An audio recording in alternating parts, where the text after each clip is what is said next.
Aujourd'hui, nous recevons sur le plateau M. Samerou Diallo et nous allons échanger sur le thème Jeunes et consolidation de la paix au Mali. Quels défis et quelles solutions?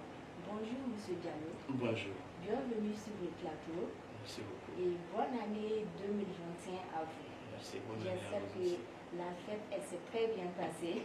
Dieu merci. C'est vrai, on n'a pas fêté, on était dans la famille.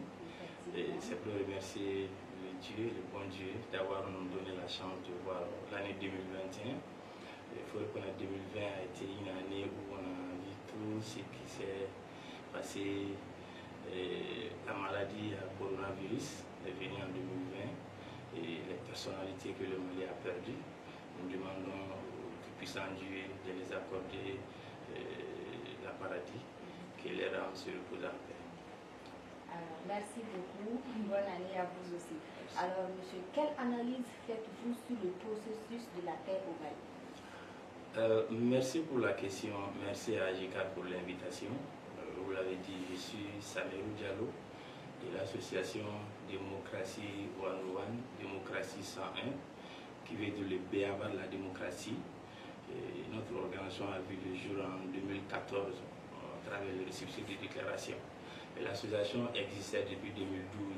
Nous sommes parmi les toutes premières organisations qui ont dénoncé le coup d'État et qui ont mis des actions en 2012 pour dire qu'on n'est pas d'accord au coup d'État du général Sanogo à son temps.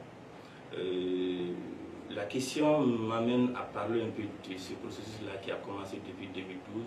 Et mon organisation a fait beaucoup d'actions, tout ce qui était la discrimination, la stigmatisation des personnes dans le nord du Mali. Et à son temps, on parlait que du nord du Mali. Et là où nous sommes, on parle du centre, sinon le Mali tout entier. Ségou, la moitié du Ségou est dans la zone rouge actuellement. Et on n'est plus dans Mopti, on n'est plus à Gao, on est sur le Mali tout entier. Ce processus, on peut dire que les autorités doivent jouer leur rôle et ils sont là-dessus, même si le pays n'arrive pas à être stable. On a aussi les questions d'instabilité politique qui sont là.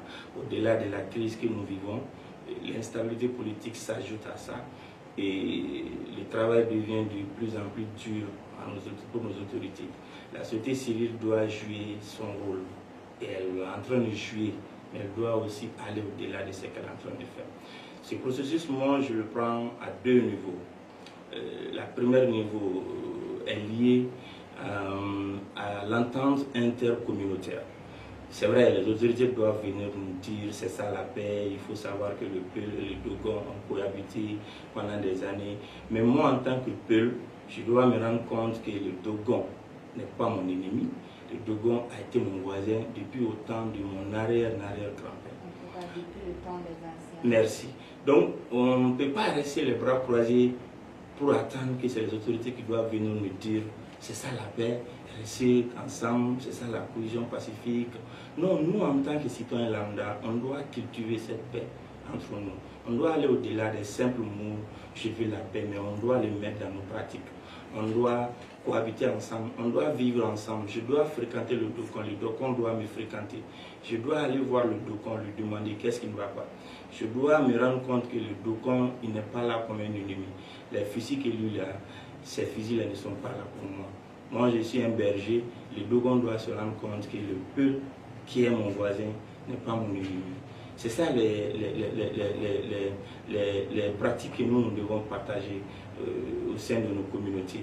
Les autorités doivent jouer leur rôle parce que tout ce qu'on va dire, tout ce qu'on fait, les autorités sont devant, ils sont au milieu et ils sont à l'affaire. Parce qu'actuellement, la destinée du pays est confiée à ces autorités-là.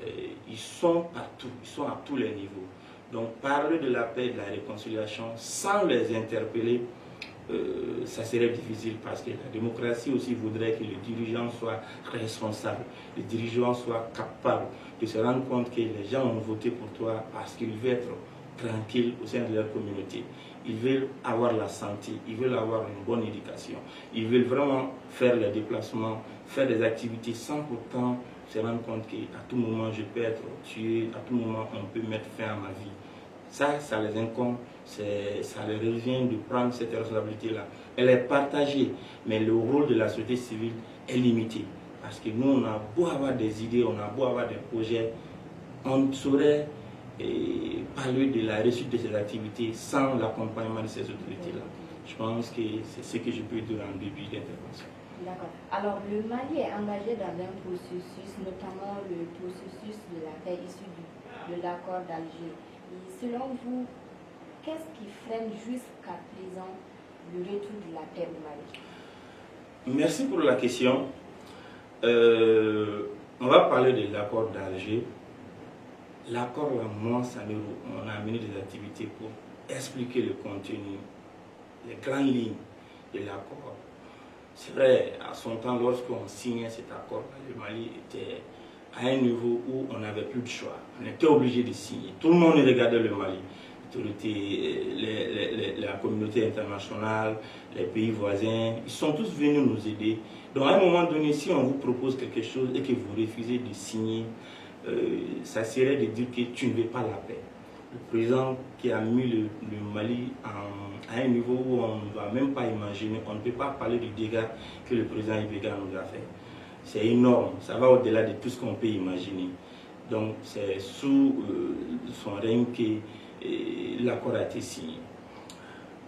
Analyser l'accord, oui, qu'est-ce qui freine la paix, qu'est-ce qui freine le retour de la consultation, le retour de la paix au Mali? Moi, je dirais que l'accord est un instrument, l'accord fait partie des instruments qui peuvent nous permettre d'avoir la paix. Mais l'accord seul, je dis bien l'accord seul, il ne peut pas nous amener la paix. Au-delà de l'accord, il y a l'esprit. Il faut comprendre que ma paix ne doit pas être liée seulement à l'accord. Vivre avec les communautés, la vie entre les communautés, l'entente entre les communautés ne doit pas être liée seulement à la simple lecture, à la simple compréhension de l'accord. Ça doit aller au-delà de ça. L'accord est un début. Pour moi, c'est le début d'un processus. C'est vrai, c'est l'élément fondamental que nous avons. C'est un document qui nous permet de comprendre qui doit faire quoi, qui ne doit pas faire quoi. Cela m'amène à aussi développer les rôles de tout un chacun. Dans l'accord, qu'est-ce qu'on a vu? Les signataires, les groupes armés qui ont signé l'accord avec le Mali. Je parle de la part de l'autorité malienne, mais il faut aussi reconnaître ces groupes armés-là aussi. Ils n'honorent pas tous ceux qui ont signé dans l'accord, parce qu'on se pose la question qui est groupe armé, qui ne l'est pas. Chaque jour, on a vu la création des groupes armés de gauche à droite. Ils changent seulement de casquettes, ils changent seulement de tenue, ils viennent se présenter encore, ils prennent l'argent, ils mangent, si l'argent finit, ils reviennent encore, ils créent d'autres problèmes. Moi, Samirou, je vais dire que l'accord, la réconciliation liée à l'accord, c'est aussi dire qu'on va réviser cet accord-là. Parce qu'il y a beaucoup de choses dans cet accord-là que le Mali ne peut pas mettre en place. Même si on s'hasarde à aller pour la mise en œuvre de l'accord de façon inclusive et participative, ça va créer d'autres problèmes à venir. Donc le Mali, en tant qu'État, doit jouer sa partition, doit jouer son rôle.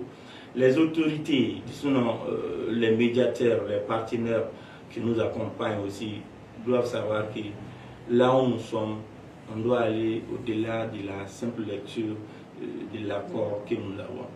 Je peux dire que les choses qui freinent la mise en œuvre de l'accord, c'est aussi l'instabilité politique que nous vivons. Parce que tout le temps, vous n'avez pas un gouvernement stable, un gouvernement qui va faire 2 ans, 3 ans, 4 années pour s'occuper uniquement, ou bien un ministère de la réconciliation qui n'arrive pas à faire 2 années, de voir les contours de l'accord. Ça serait difficile. Le ministre qui vient, tu n'as même pas une année. Comment tu peux mener des actions concrètes, des actions qui peuvent vraiment qui peuvent vous amener à avoir la paix qu'on cherche. Mais avant la signature de l'accord, on avait des problèmes. Et ces problèmes-là ont aggravé. L'accord on doit se remettre en cause que est-ce que tout ce qu'on a comme problème actuellement qui nous empêche de voir la paix, l'accord a pris ça en compte? C'est des questions qu'on doit se poser. Est-ce que l'accord a touché tout ce qui est problème que le Mali a? C'est vrai, on a d'autres problèmes dont l'accord ne peut pas traiter, Mais les problèmes dont on doit parler, la paix, on n'en a pas au Mali.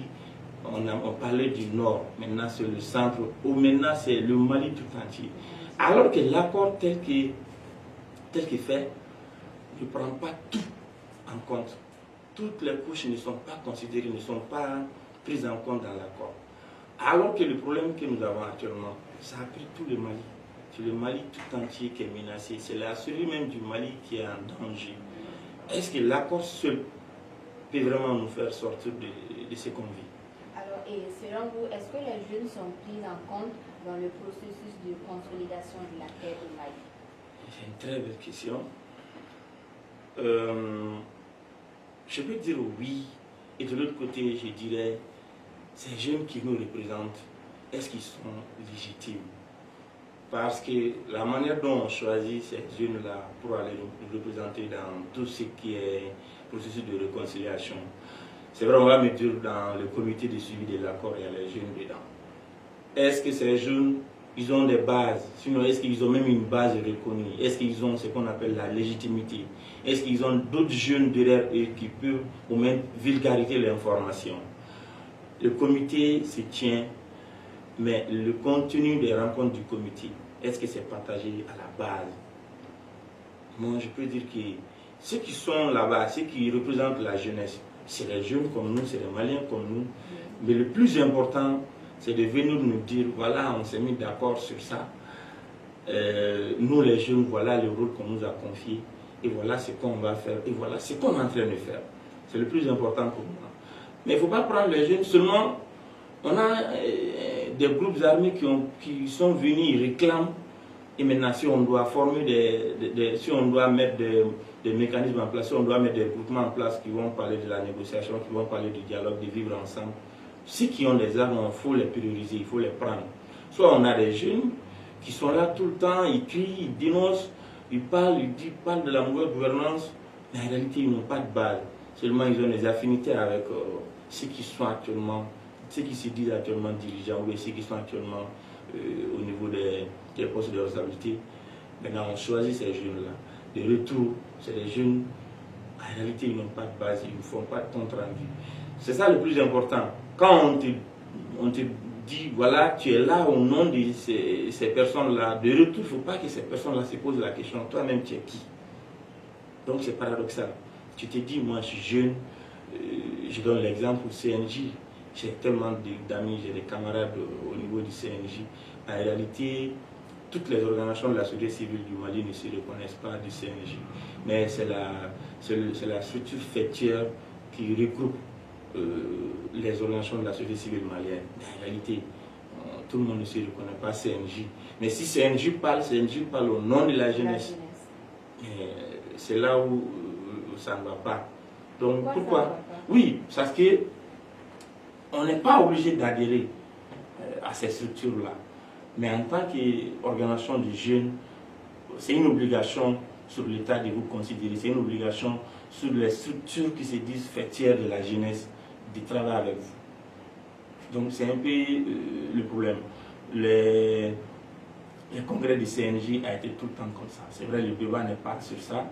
Maintenant, les jeunes sont pris en compte ou non pris en compte. Oui, à un moment, on peut dire qu'ils sont pris en compte parce qu'on ne va pas dire que ce n'est pas les jeunes, ils sont là-bas, c'est les jeunes. Mais c'est le travail qui doit se faire qui pose problème.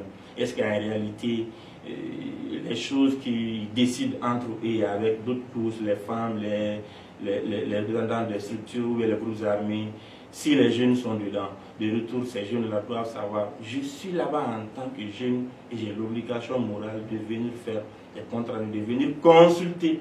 Et ces jeunes-là qui m'ont mandaté, sinon ces jeunes-là à qui je parle à leur nom. Alors maintenant, quel est le défi auquel ces jeunes-là sont confrontés dans le cadre de ce processus? Moi, le premier défi pour moi, il va falloir qu'on se remette ensemble, que nous les jeunes, qu'on se mette d'accord, voilà, c'est telle personne qui va nous représenter, ou c'est telle structure qui est là, on se reconnaît dans telle structure. C'est le premier défi, le défi d'entente entre la jeunesse. Je ne dirais pas qu'il y a des problèmes ou bien il y a des mésententes, mais il y a des questions de légitimité, il y a des questions qui vont seulement au-delà il y a des questions de personnalité. Si ta personne en tant que telle n'a pas une bonne image, là, ça pose problème que tu sois un bon représentant de la jeunesse au sein de ces structures-là. Et l'autre défi, c'est les défis liés aussi aux questions de l'éducation. La jeunesse, je vais toucher ici les écoles, sinon l'université malienne. C'est vrai, on a tendance à dire que les jeunes sont courageux, on est engagés, c'est nous qui sommes l'avenir. Moi, je ne dirais pas, ce n'est pas une question d'avenir. On ne va pas laisser l'avenir, on va pas laisser le président avec des personnes, des adultes qui ne pensent pas à l'avenir.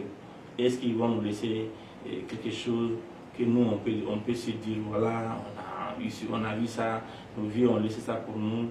Et l'avenir dont tu prétends avoir, tu n'auras pas. Donc, il va falloir tout le monde, qu'on nous met dans la chose dès maintenant, qu'on soit impliqué à tous les niveaux, qu'on soit partie prenante à tous les niveaux, qu'on soit dedans du début au milieu jusqu'à la fin. Mais qu'on ne dise pas non, il faut attendre, votre tour va arriver. Ton tour ne va jamais arriver. Parce que tu vas rester comme ça, ils vont tout capter. Et puis c'est lorsque tu vas te dire, ok, c'est mon tour maintenant, tu trouveras que rien n'est fait. Donc c'est maintenant, les défis pour moi, c'est à nous les jeunes de se rendre compte que tout ce qui s'est fait comme activité, tout ce qui s'est fait comme processus de réconciliation au Mali, nous, on doit être dedans. Il ne faut pas qu'on se dise, oui, 2 jeunes, 3 jeunes. 2 jeunes pour représenter la jeunesse malienne, c'est insignifiant. 3 femmes pour représenter les femmes du Mali, c'est insignifiant. Mais les groupes armés, on ne compte pas, on ne peut pas parler. C'est eux qui décident le nombre de personnes qui veulent dans ces structures-là. Maintenant, où est cette légitimité qu'eux-mêmes ils se réclament? Ils ne sont pas légitimes, ils n'ont personne derrière eux. Donc pour moi, les défis, c'est aussi les questions de gouvernance. On a tout le temps dit que notre système de gouvernance, ça ne va pas, les secteurs, on ne peut pas dire voilà un secteur où ça va. Avec le régime qu'on a sur la transition que nous avons actuellement, c'est difficile de parler d'un domaine où ça va au Mali. Rien ne va. Tout est presque à terre. Maintenant, c'est les jeunes qui sont indexés parce qu'on va dire ah, vous ne jouez pas votre rôle, vous n'êtes pas là, on ne vous voit pas. Chaque fois qu'il y a des questions, la jeunesse qui est majoritaire aujourd'hui est mise à côté. Donc, pourquoi vous ne vous levez pas, prendre la chose en main et dire allez-y? On doit le faire. Et on est en train de le faire. La jeunesse est en train de jouer son rôle. Mais il faut reconnaître, à un moment donné, on est limité. On n'est pas dedans pour que tout le temps on sort, on marche, on va lutter. Parce qu'au Mali, tu ne gagnes rien étant à la maison. Il faut sortir, tout le temps être au bout du travail, tout le temps être à la place de l'indépendance, réclamer. Les autorités doivent se poser la question. Mais pourquoi? Être gouverneur ou bien être à la tête d'une structure, tu es là pour des personnes. Et ces personnes-là ne sont pas tout le temps obligées d'être dans la rue pour te dire de faire ça, réclamer leurs droits. Non, ça veut dire que tu ne sais même pas pourquoi tu es là. Donc, les défis sont énormes. C'est une prise de conscience de nous-mêmes en tant que jeunes. C'est de s'impliquer, sinon être davantage dans les activités. Que ça ne soit pas seulement, qu'on ne se limite pas seulement dans nos associations, mais qu'on dise voilà ce qu'on est en train de faire à la base de la société civile, mais ça doit aboutir à une bonne gouvernance. Et cette bonne gouvernance, les autorités sont devant. Qu'on soit dedans, qu'on soit avec ces autorités-là, qu'on décide ensemble. Que ça ne soit pas décidé en haut et puis on va nous faire descendre les informations. Et vous ne faites qu'écouter, mais tout ce qui est décision, tout ce qui est mis en œuvre, vous êtes mis à côté. Alors, M. Diallo, selon vous, est-ce que le dialogue avec les groupes armés peut vraiment nous aider à sortir de ce fléau? Oui, le dialogue peut nous aider. D'ailleurs, ils ont beau prendre les armes, réclamer, on va finir se mettre à table pour dialoguer. Mais avant d'aller à ce dialogue-là, il faut que ces groupes armés-là nous disent clairement ce qu'ils veulent. Parce que jusqu'à présent, on ne sait pas ce que ces groupes armés-là veulent. Moi, je ne les accuse pas. Ils ont des recommandations, ils ont des doléances qui sont très pertinentes, c'est normal. Autant des ATT, qu'est-ce qui n'a pas été dit ici? ils ont investi plus de 2000 milliards dans le nord du Mali. Mais ces 2000 milliards-là, ils ne sont pas allés au nord. Ils sont construits des villas, des étages à Bamako ici, ils se marient à 3-4 femmes. Les enfants sont aux États-Unis, ils sont en France, ils sont au Canada, étudiés. C'est à travers ces 2000 milliards-là qu'ils arrivent à investir d'eux-mêmes. Ils n'investissent pas au nord. C'est tout sauf le nord. Tu vas au nord, ceux qui ont eu la chance de visiter, tu verras, rien n'est fait. Donc c'est des doléances pertinentes, c'est des choses qui sont là-bas, c'est les réalités du terrain. Mais les personnes qui étaient à son temps dans les affaires, c'est les mêmes personnes actuellement qui ont pris des armes pour dire que voilà, on réclame ça, on demande ça. Mais lorsqu'on les donnait, à son temps, lorsqu'on les donnait de l'argent, allez-y investir, ils étaient à la tête des projets. Qu'est-ce que le Mali n'a pas investi dans ces zones-là? Si on n'arrive pas, l'autorité n'arrive pas à assumer, ces dialogues-là ne vont pas aboutir. Pour que ces dialogues-là puissent aboutir, il faut qu'on reconnaisse. Tu as pris ça, tu n'as pas pu faire le travail qu'on t'a demandé, on te met en prison. Soit tu rembourses l'argent du contribuable. C'est aussi simple que ça. Mais c'est l'impunité qui a tellement dominé, l'impunité a tellement duré, a tellement pris du temps. On n'arrive pas à... Il disait à son temps, malo. Ça nous a mis à un niveau où tout le monde le sait. C'est le président pour moi qui a vraiment travaillé. Il a beaucoup fait pour le Mali. Mais il faut reconnaître que tout n'était pas rose. Parce que ça a commencé à son temps. Tout a commencé de 2002 jusqu'en 2010, 2012, comme ça. Et la crise, c'est en 2012. Mais avant la crise, il y avait déjà les symptômes, il y avait déjà les signes. On voyait déjà que ça n'allait pas et que ça va péter à quelque chose. Parce que ceux qui prenaient de l'argent, ceux qui étaient à la tête de ces projets-là, en réalité, ils n'ont pas investi l'argent qu'on les a donné à là où ça devrait aller. Donc c'est ça le problème. Ça se résume à deux niveaux seulement. La mauvaise gouvernance. C'est ça, la mauvaise gouvernance et l'impunité. L'impunité se trouve dans cette mauvaise gouvernance-là. Parce que si tu n'arrives pas à assumer en tant que leader, en tant que responsable, savoir qui n'a pas fait quoi, il faut des sanctions. Tu amadoues tout le monde, tu écoutes tout le monde, tu veux tout le temps travailler avec les gens, même s'ils font du mal, ils mangent l'argent du contribuable, tu les enlèves aujourd'hui ministre, demain tu les donnes deux portefeuilles à côté, sinon tu les donnes encore d'autres avantages plus importants que mes postes. Donc c'est difficile, mais il faut reconnaître que le dialogue peut nous aider, sinon c'est le dialogue qui peut aboutir à une paix, à une réconciliation, à des vivre ensemble. D'accord. Alors vous, en tant que jeune, quel est le rôle que les jeunes peuvent jouer dans la résolution des conflits intercommunautaires? On le fait déjà. La société civile fait beaucoup. La société civile, actuellement, les autorités ne sont pas partout au Mali. Mais la société civile peut aller partout. Mon organisation Démocratie One-on-One, on peut aller à Kidal, on peut aller à Gao, on peut aller à Tombouctou, partout si on a les moyens, on s'élève. On va rencontrer les communautés, on les parle, voilà, de vivre ensemble, les problèmes intercommunautaires. On a suivi des formations dans ce sens. On essaie tout le temps de rapprocher ces autorités-là, locales, on va dire. On est en étroite collaboration, on communique avec ces autorités locales-là. Maintenant, l'autorité politique aussi doit nous accompagner, doit jouer son rôle. La jeunesse fait beaucoup, hein. Ça, moi, je le dis. La jeunesse malienne, dans l'ensemble, vraiment, on fait beaucoup. Par rapport à d'autres jeunes d'autres pays, on est beaucoup avancé. Même si il y a des côtés positifs aussi qu'on ne doit pas nier, on ne doit pas négliger. Parce que vous avez des organisations, depuis la création jusqu'à maintenant, c'est les mêmes personnes qui sont à la tête. Ça aussi, on parle de gouvernance, on parle d'alternance, ça doit commencer par nous aussi. Le rôle qu'on doit jouer davantage,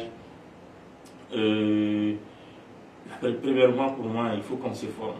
Il nous manque de formation. On doit aller au-delà de ce qu'on a, les simples ateliers, les simples formations. Chercher à créer, chercher à connaître, chercher à savoir davantage le problème. Et au-delà de ça, on doit aussi être capable d'aller rencontrer d'autres jeunes. La jeunesse ne se limite pas, elle ne se limite pas qu'à nous qui avons eu la chance d'aller à l'université. On a d'autres jeunes non scolarisés ou déscolarisés, on doit les rapprocher, on doit au moins les rencontrer, de leur parler de ce qui est là. Il y a tellement de jeunes qui ne savent même pas c'est quoi la République, c'est quoi les institutions, le rôle des institutions, ils ignorent ça, ils ne savent pas. Maintenant, en tant que jeune, à un certain âge, si tu ne connais pas ces béabas là, il serait difficile pour toi. Tu sors le matin, tu vas au marché, tu cherches seulement à manger. Maintenant, le pays va se fondre devant toi. Tu vas dire non, il faut laisser, c'est les intellectuels qui sont là, c'est ceux qui ont été à l'école, c'est ça on le dit. Donc, on laisse tout à ceux qui sont allés à l'école, ceux qui se cravatent tous les jours. Mais de 92 à maintenant, c'est ceux qui se cravatent qui sont dans les affaires. Et je ne dirais pas qu'ils n'ont rien fait, mais le bilan est vraiment négatif. D'accord. Alors maintenant, quelle solution préconisez-vous? En termes de solution, je parle du respect des institutions, du respect des textes. Tout le problème commence par ça. Parce que le Mali est meilleur dans les violations des textes. On est meilleur à écrire les textes, on produit des textes, mais on est vraiment meilleur à les violer tous les jours. On ne fait que violer les textes. Souvent on se pose la question, qui est là pour veiller au respect de ces textes-là? Autre solution, la justice doit jouer son rôle. La justice ne doit pas rester les bras croisés, que c'est les politiques qui doivent nous interpeller. Le procureur doit tout le temps interpeller, doit tout le temps s'autosaisir. C'est la solution pour moi, parce que tout ce qu'on a comme problème, ça aboutit à quoi? À la mauvaise gouvernance. On a tout le temps parlé de bonne gouvernance, il faut respecter les principes de la démocratie, mais si on n'arrive pas à respecter les textes que nous-mêmes, on a écrits, c'est compliqué. À quoi sert de mettre les choses en place que vous n'arrivez pas à respecter? Qu'on s'assume, que l'État s'assume. Ça a été fait. Qu'est-ce qui doit être sanctionné? Il faut sanctionner. Il faut tout le temps des sanctions. C'est juste les solutions que moi je propose. Hein. Oui. Il faut respecter les textes. Et à côté de ça, que l'État s'assume, que la justice joue son rôle. Oui. D'accord. Alors, M. Samilou, on tend vers la fin de l'émission. Et avez-vous un appel annoncé à la jeunesse malienne, aux autorités et aussi à la communauté internationale?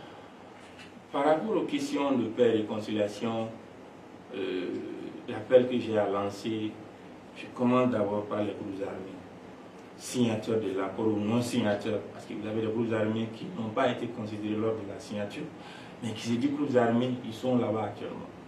J'ai eu la chance de visiter un peu la région de Mopti. L'État doit revoir quelque chose. Moi, Sanero, je le dis, c'est aussi préparer d'autres problèmes dans l'avenir, les questions des milices. Les jeunes quittent Bamako pour aller être membres des milices. Ils s'entraînent tous les jours, ils ont des armes tous les jours. Souvent, c'est les armées à côté qu'on néglige. C'est les bombes qui se préparent. Si j'ai des solutions, je lance un appel, je demande à l'autorité de revoir.